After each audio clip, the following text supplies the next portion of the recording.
She changed the lives of the children. She literally stood when there was no other black teacher in education, and she made those battles for us.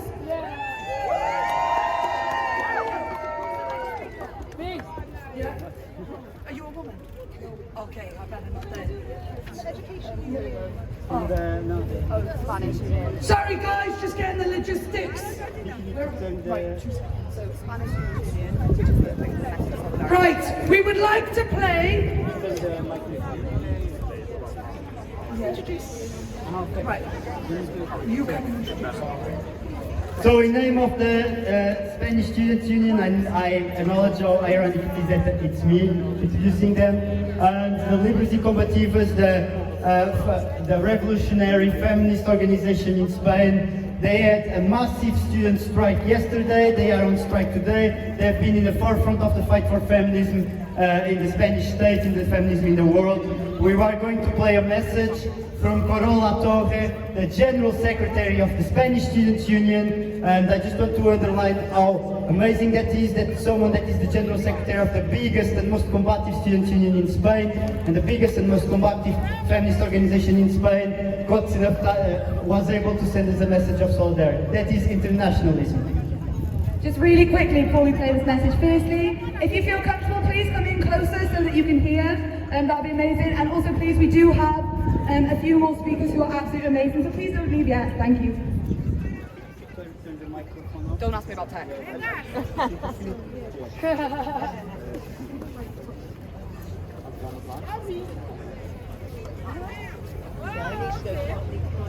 Of the revolutionary left.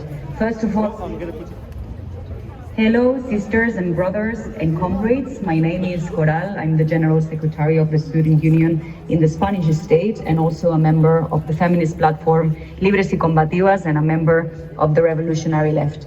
First of all, I want to say how amazing it is to know that today in Cardiff, but all around the world, today, 8th of March, women and working class, we are mobilizing not only against sexism and sexist violence, but also against the monster of patriarchy and its sustenter, the capitalist system. Here in Spain, yesterday we organized a student strike for proving that youth and students are in the first line on this struggle, and we mobilized in 27 cities all around the country. Here, the far right and all those sexists that are very angry about feminism tells us that we are crazy, that we are hysterical, and that we have no reason to protest.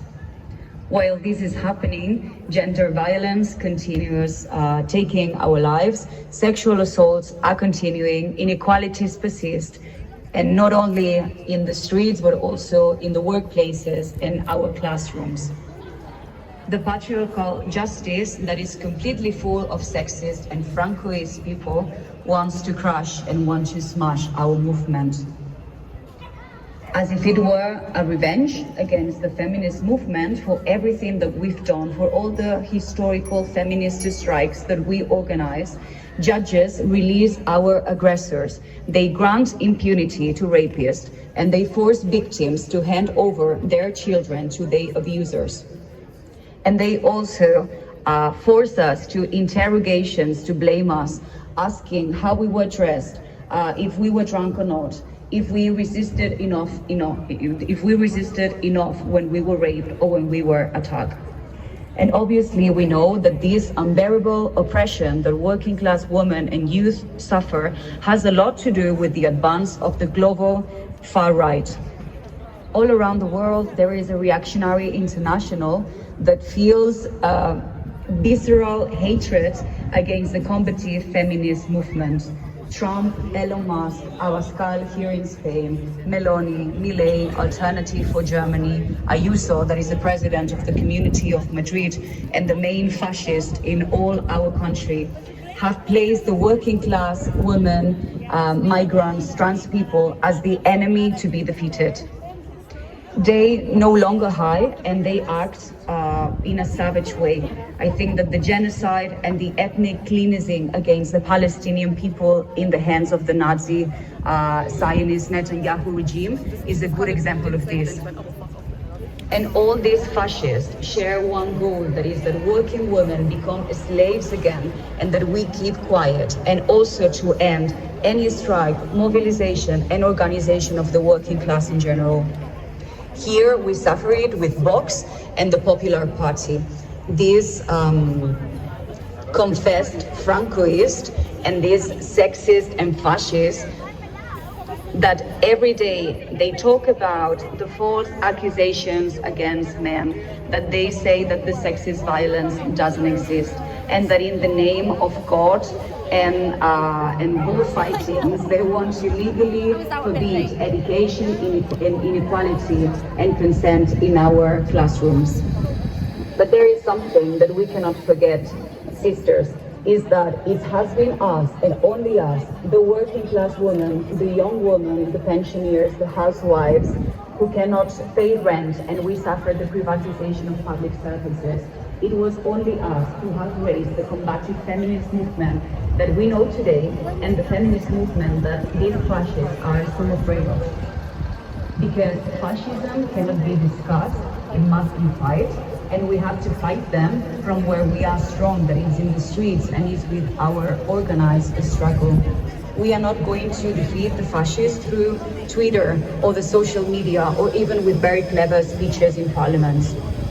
So that's why we know that even here in Spain that we have a progressive government that call themselves very feminist and so on. We know that all of this is only a way to speak, because they are not putting forward any real policy for working class and for working class women. We, the real feminists, are those who take up the purple flag, the anti-fascist flag, the anti-racist and the Palestinian flag, and we say, no pasarán.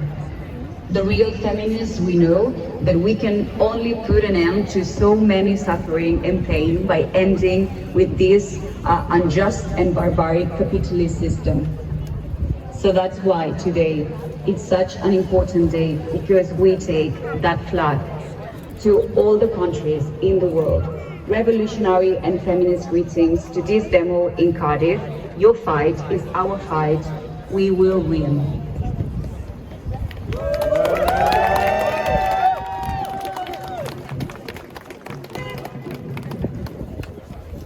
Thank you for that really amazing message, and shows the importance of international solidarity. I want to introduce our next speaker for the International Women's Day Strike Crew. I want to introduce Jill. Happy International Women's Day. It's over 100 years since the first celebration. It wasn't a celebration, it was a strike by garment workers, and it's really ironic that 100 years later there are women in Asia and other countries that are still being killed for standing up for their rights, just for a living wage, decent working conditions. It shouldn't be that we're still doing this 100 years later, but here we are. And I'm standing in for somebody else who couldn't speak, and also I'm standing in for the women of Kurdistan and the Kurdistan Women's Freedom Movement. And Shinji and Azadi! Let's all smash the patriarchy! And so, because they're far more eloquent and educated than I am, I'm just going to read the statement from the Kurdistan Women's Group, which I found this morning. On the 8th of March, we celebrate not only women, but also their dreams for a free life and their struggles.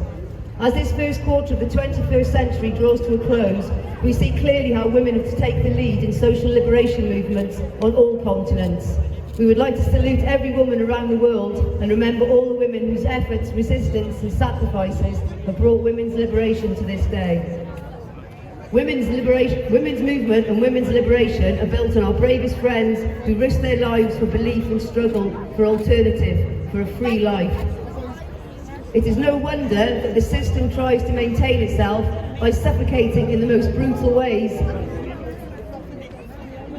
those voices that courageously show the way to liberation. The attacks on women and society form an interconnected system of violence.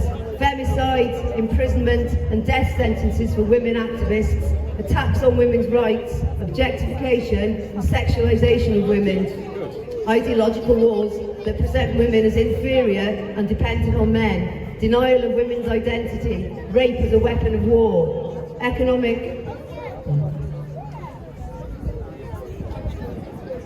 exploitation. Violence against women is part of the oppressive system in which we live.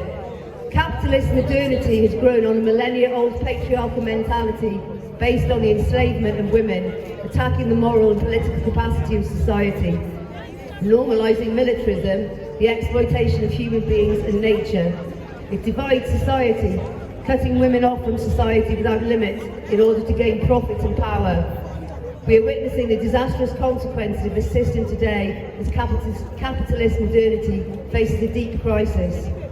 In the face of this situation, the women-led struggles around the world prove to us the alternative to capitalist modernity has always existed, and that socialist and democratic values are alive and well. I'm just going to go to the end because I'm struggling. We're all aware that women are at the centre of these attacks because they hold the solution to the social problems facing humanity. Throughout history, women have played a central role in holding society together, organising life and maintaining a balanced relationship with nature. Today, patriarchal attacks are aimed at this social force that fights to defend life. Collective organisation and resistance are needed to repel the attacks of the system and build a free life. We salute the courage and strength of the women who are fighting all over the world, with the certainty that the 21st century will be the century of women's revolution. We celebrate this 8th March Day of Resistance. And again, shouting with us, Jin Jian Azadi! Let's all smash the patriarchy! Jin Jian Azadi! Let's all smash the patriarchy! Jin Jian Azadi! Let's all smash the patriarchy! And women life freedom, that's what it means. Women life freedom! Women life freedom! Women like freedom! Women like freedom! Jin Jian Azadi! And after this people have done their talking and stuff, we'll be doing a bit of music, communal singing and networking and hanging out and having tea and nibbles if you're not fasting at the Canopy in Tudor Road from 3 o'clock onwards, so do come and join us. One more time. Let's do the celebration. Yeah. One more time. Jin Jian Azadi! Let's all smash the patriarchy! Let's all smash the patriarchy! Jin Jian Azadi! Let's all smash the patriarchy! Let's all smash the patriarchy! That's it, folks. Again, we talk about the importance of women, women's struggle in the class. Next, we're going to have Helen, who's a rep for Unison, an abortion rights activist. It began as a militant socialist protest against inequality and exploitation endured by working class women who marched and went on strike for the right to vote and equal pay. As we heard before, German revolutionary socialist Clara Zetkin proposed today's date in honour of the inspiring struggle of women workers in the needle trade, in the sweatshops in New York. These workers were often recent immigrants from all over the world, working in atrocious conditions and lived in overcrowded tenements. The workers led a militant demonstration through the heart of Manhattan on the 8th of March 1908. They called for the vote for women and trade union rights, opening up 2 years of magnificent struggles. Today, many rights have been won by women through the trade union movement and grassroots activism. However, there continues to be a gender pay gap. Far-right politicians such as the Reform Party want to go back on abortion rights at a time when these have been completely eroded. As we could see before on Queen Street, there are still people out there trying to prevent women from having the right to choose what they do with their bodies. Currently, Unison are challenging what's happening with migrant care workers who are on the whole women care workers. They are having their visas threatened to be taken away from them because they dare to stand up for working pay and conditions, for correct pay and working conditions.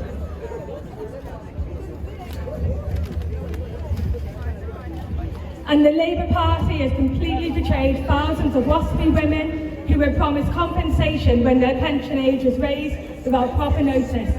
Starmer stating that Labour simply can't afford to pay compensation, the same as pay decent child benefits. But yet they can find billions to fund war and buy weapons. The attacks on trans women is increasing with the US not recognising their existence, and here with West Streeting attacking trans youth and calling for women-only hospital wards excluding trans women.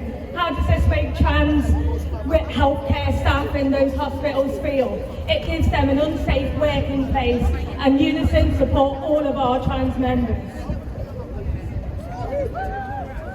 Trade unions have a duty to challenge all of these inequalities and challenge wherever oppression raises its head. We need to go back to our radical roots, especially as women. Especially with the rise of the far right here in the UK and across the globe. This rise will only increase the attacks on women and for the hard-fought rights that we have fought for. We need to have general strikes, we need to leave our workplaces, and we need to stand up against all of these attacks on us as women and the working class. Amen.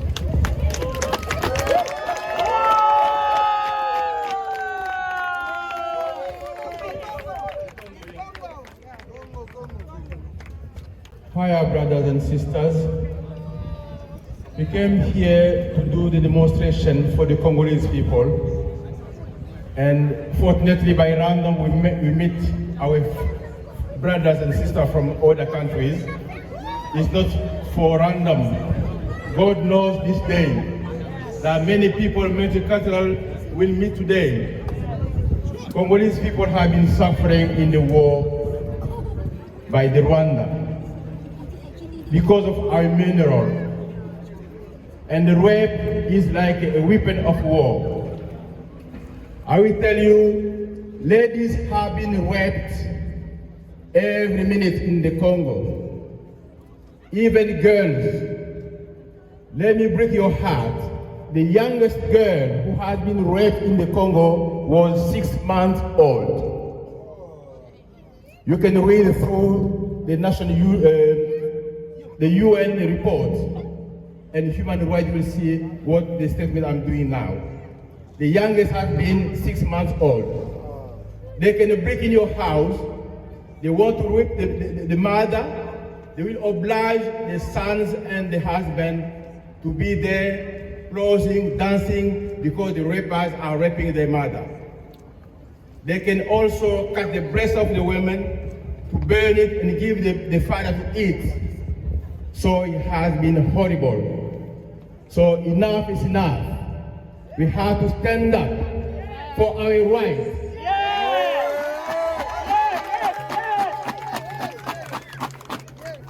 A famous singer, Bob Marley, he said, stand up for your rights. That's why we are today, to stand for our rights. If you don't defend your rights, nobody else will do it for you. So freedom for the Congo, freedom for Sudan, freedom for Palestine, freedom for Libya, freedom around the world. I thank you.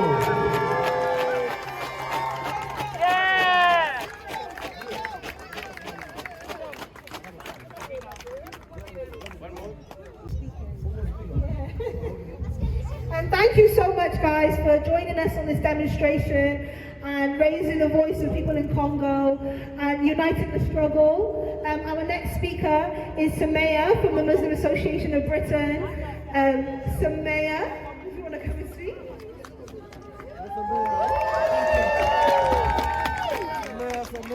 Assalamu alaikum, everybody. Peace be upon you all. We're standing in front of one of the buildings where the problems of the world are engineered. We're standing at the heart, maybe not this one is the heart, but maybe the lungs, I don't know, maybe the liver. But it's part of the system that oppresses It's part of the system that manufactures inequality. It's part of the system that says, we'll give you some freedoms, we'll give you some recognition, we'll give you some dignity, but then we'll strip all the rest away.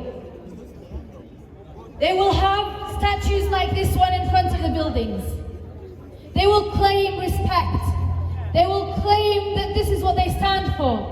But when it comes to the truth, actions speak louder than words. Their actions have always spoken louder than words. The way they treat the women of the UK, the way that our freedoms have been marginalized so much. The freedoms to speak, the freedoms to protest, whether we're men or women, are only if you're protesting about a certain type of event, a certain type of issue, but not Palestine. If you're protesting about Palestine, then you get, and you're a leader of any of those marches, then you get interrogated.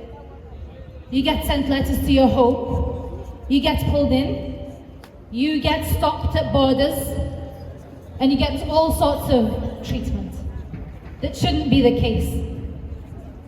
Of course we know.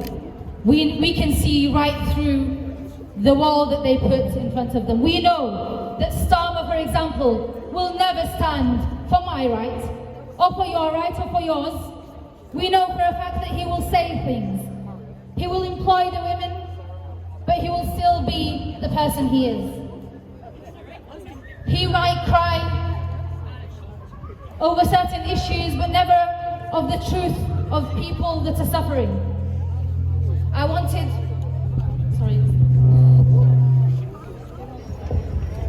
to mention a story.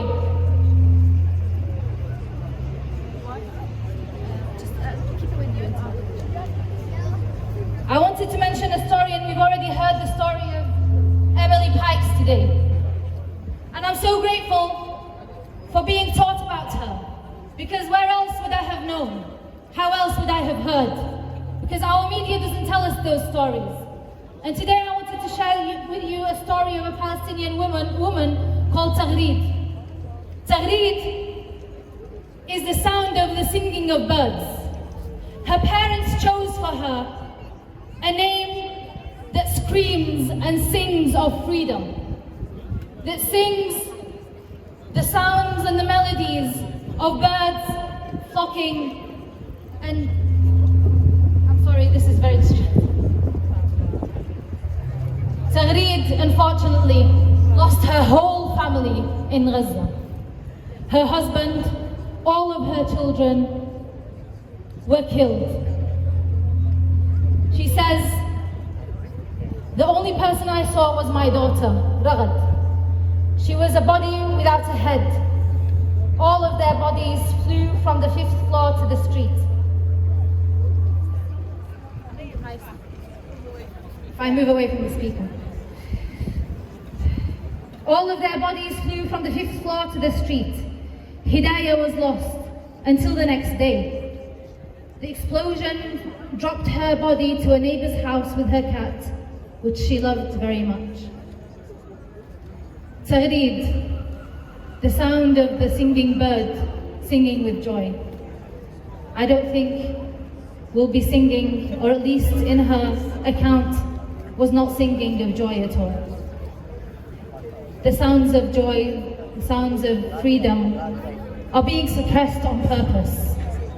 But it is our job to always raise those voices, to always sing those songs, and to always, when we're protesting, connect with the people who have asked for it, to connect with the people who have not even asked for it, but are recognizing that us over here having a voice are speaking on their behalf, and forever we will always say, from the river to the sea, Palestine will be free.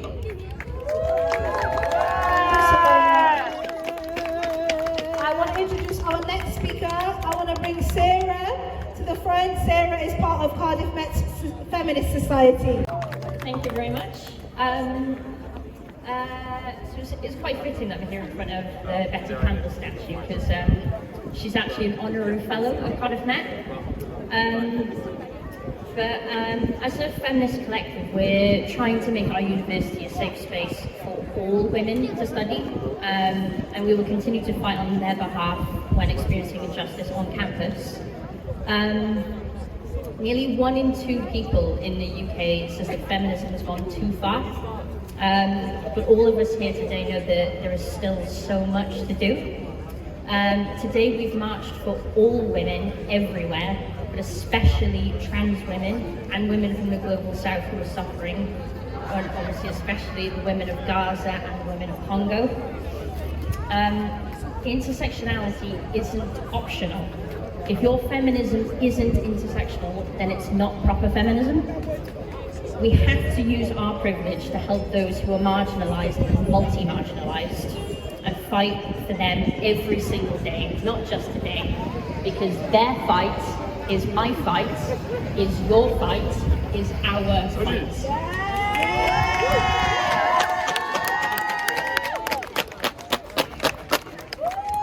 Thank you, Sarah. I want to bring up our next speaker, Aisha and Hiba, who are going to talk about their case that they're facing.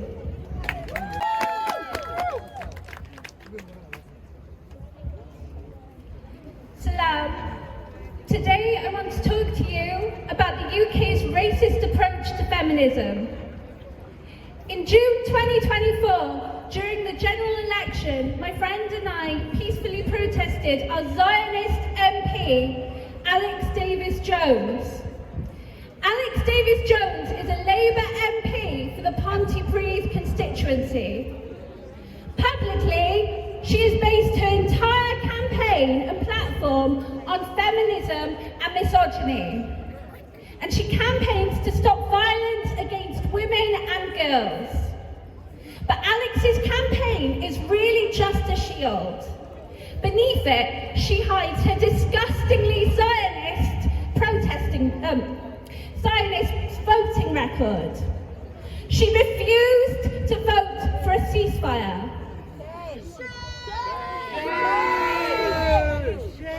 She refused to sign letters calling to uphold ICC arrest warrants against Israeli war criminals. And she refused to sign letters to suspend arms sales to Israel. Alex is also a prominent parliamentary supporter of Labour Friends of Israel. A Labour Friend of Israel is not a friend of Wales. Say it again. A Labour Friend of Israel is not a friend of Wales. She even undertook a fully funded trip to Israel as part of a fact-finding delegation in February 2023. Alex uses her position as a feminist in government to spread misinformation about Palestinians, Arabs, and Muslims. In an email, she wrote, "Hamas, an internationally prescribed terrorist group, are proudly and vocally committed to the extermination of the Jewish people and the triggering of a second Holocaust, in line with their fanatical belief in jihad."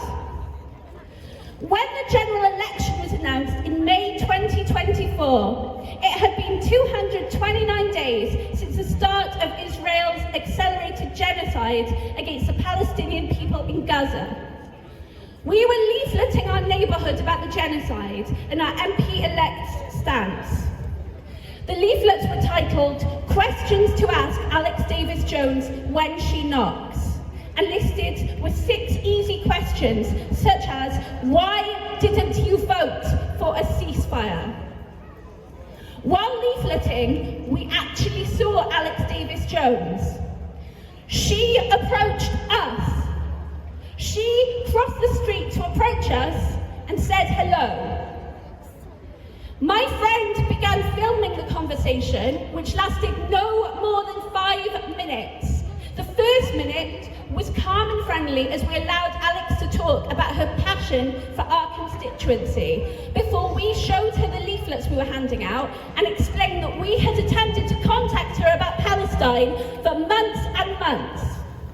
We then asked her about her stance on Palestine. Alex lied repeatedly. We asked why she abstained for voting for a ceasefire and she said she didn't. She denied being a member of Labour Friends of Israel and continued to deny until we brought up evidence and then finally conceded but insisted that she was a parliamentary supporter instead. She also insisted she had recently been fighting for Palestinian women in Parliament, and when I told her that I'd watched her speeches and knew that was a lie,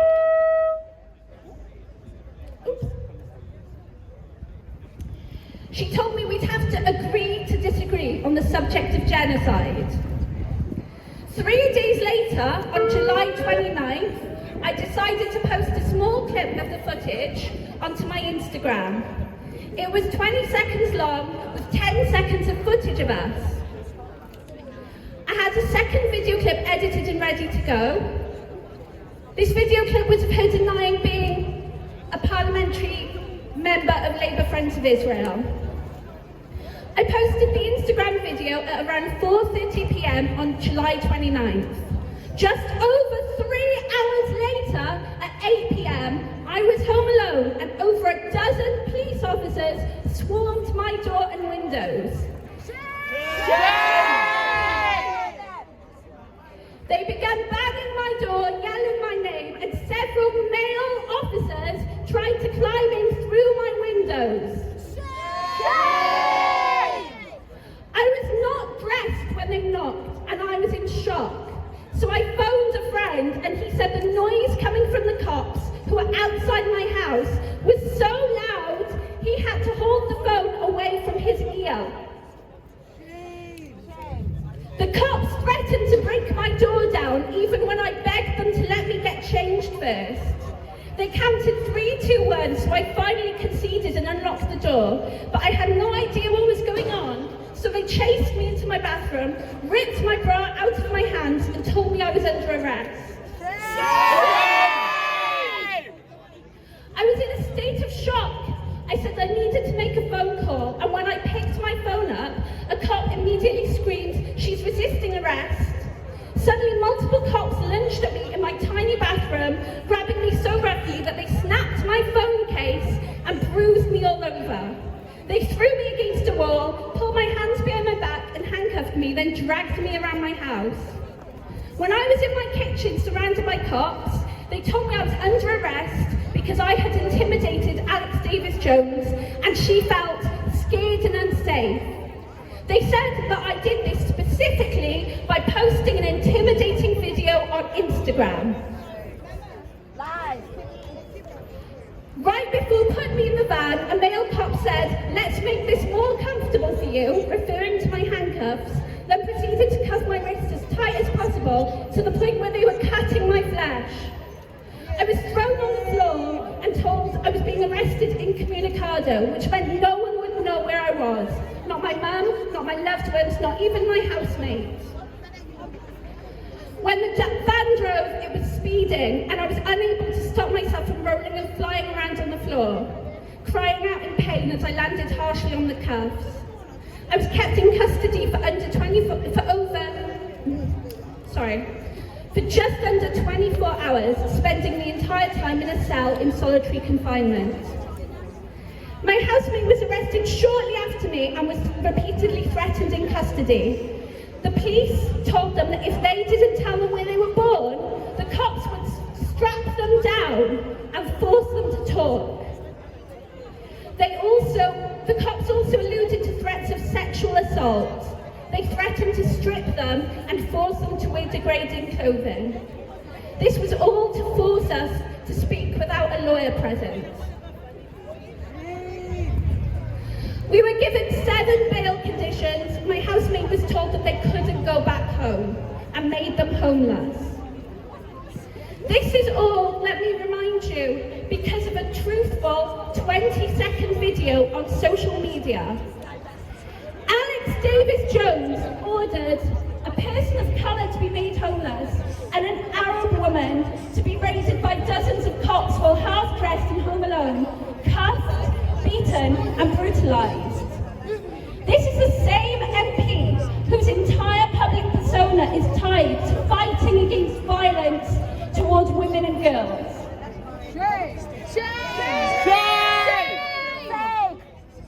It took 4 months and a court order to finally get our possessions back from the cops. And when we did, we found out the cops had smashed up my laptop. It's now 8 months and I still can't get compensation for the hundreds of pounds of damage. They took my bank card, my rail card, bus pass, just petty things that ruined our lives for months and months. Police also tracked down my housemate's place of work. The police informed their workplace that they'd been arrested due to stalking, harassment and intimidation. As a result, they lost their workplace. They lost their only income. 4 days after we were released from custody, the general election took place. Alex took 34% of the vote in her constituency, losing the popular vote but winning back her seat. She took to Instagram to write, "To those who felt they couldn't vote for me, the party, or those who just felt like they couldn't vote this election, I promise you that I will work tirelessly in all of your interests to be a voice and a representative for our entire community in Westminster." However, she removed and blocked hundreds of people who called her out for her actions. Clearly, Davis Jones only seeks to serve the public who serve her. Since winning the election, Alex Davis Jones has been announced as a Parliamentary Under-Secretary of State for Victims at the Ministry of Justice, with a specific remit around victims and violence against women and girls. This is the person who stands up for women and girls in our government. Meanwhile, we await a trial that has been repeatedly postponed. The absolute irony of this is not lost on me. But I am not the only woman Alex is harming on a daily basis. We cannot forget the Palestinian women whose lives are less valuable in Alex Davis Jones's eyes. Alex cannot misuse the identifier feminist when she does not stand for women and girls in Palestine who are direct victims of British colonial violence, both historic and present. Alex's Zionism is violence against women and girls in and of itself. Alex manufactured consent for genocide in Gaza and what is now being called the Gazification of the West Bank. She has abandoned these women and girls in her alliance and support of Israel. Like so many other politicians, she would rather use her claims against Hamas to detract from the devastating casualty count Israel has left in Gaza. Why isn't she talking about what women in Gaza have suffered? The 5,500 women due to deliver a child in the next month with no functioning hospitals and no access to pain relief, having to undergo emergency cesarean sections with no anaesthetic. The killings of Palestinian people and destructions of their lands are acts of violent colonization. We need to ask ourselves, why does Alex refuse to recognise the 70% of victims killed by Israel that were women and children? I think she has proven her feminism is the colonial kind, and that women of colour will not find protection in it. We know that we are not the only people to have experienced this police brutality and oppression for simply speaking out against an MP.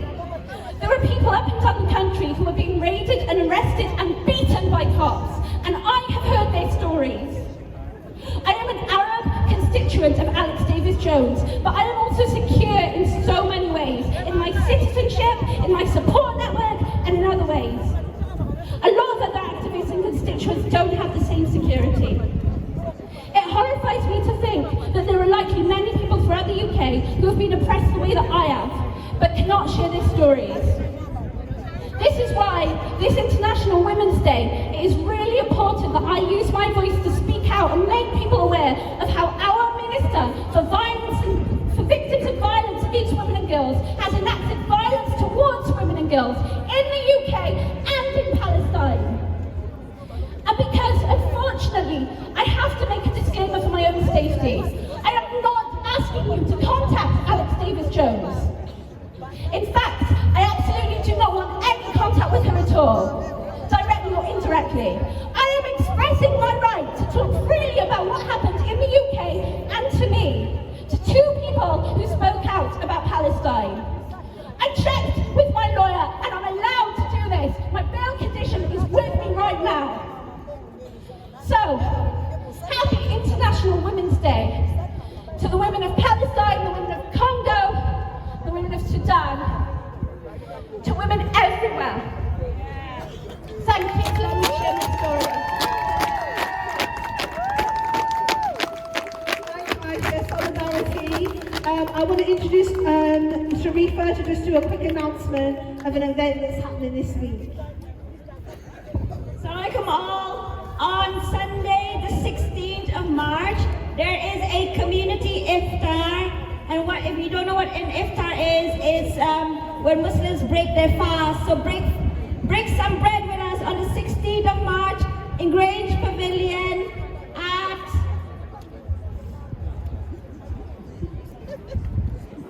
at 3 p.m. to 8 p.m. And we'll be raising funds to make iftar in Palestine. So we are raising funds to make iftar in Palestine where they have nothing to eat. Thank you for everyone. See you there. Thank you everyone again for coming. I hope we learned a lot from today about the revolutionary importance of women in society and how we can push for a better world. So thank you.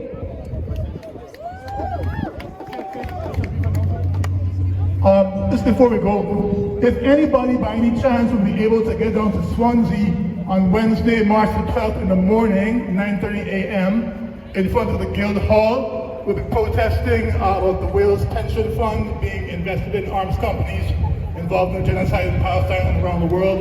So 9:30 a.m. Wednesday, March the 12th, Swansea Guildhall. Hopefully you can make it. Give thanks.